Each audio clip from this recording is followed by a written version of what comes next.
So, papaano naman kung wala kayong bank account? Paano nyo makukuha yung mga benefits at loans na i-apply nyo sa online?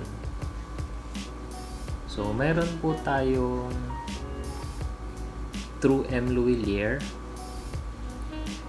So, pwede din po natin gamitin yung ating mga cellphone numbers kung wala tayong bank account para makuha natin yung benefit through M Lhuillier. So, login muna tayo.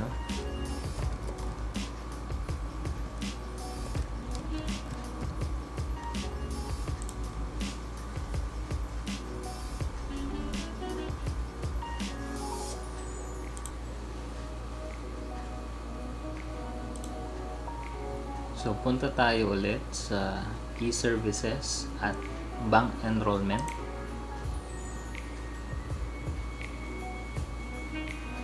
So, pag nagpunta po kayo dito, sa bank portion, ang pipiliin nyo po dyan, kung wala po kayong bank account,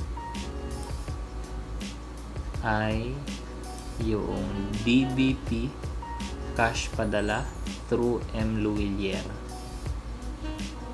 So, i-click nyo po yun. DBP cash padala through M Lhuillier.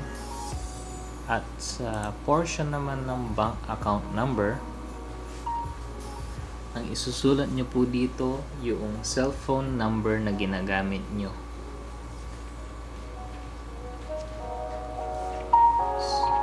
So, sulat natin.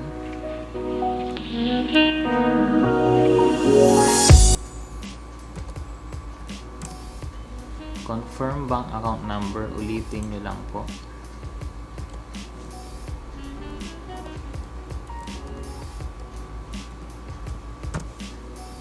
At take note na pag maglalagay or mag-encode po kayo ng inyong cellphone number,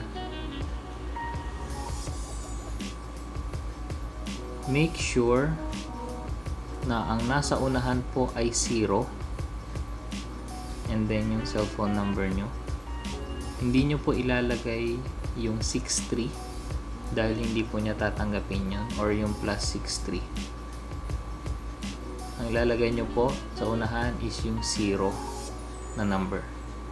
So, pag okay na po ang lahat, check agree and then enroll bank account. Okay. So, sabi dyan, you have successfully enrolled your bank account details to SSS. Pag-scroll natin sa baba, na-enroll na yung cellphone number nyo gamit ang DBP cash padala through M Lhuillier. So, yung mga loans, future benefits, pwede nyo pong gamitin ito.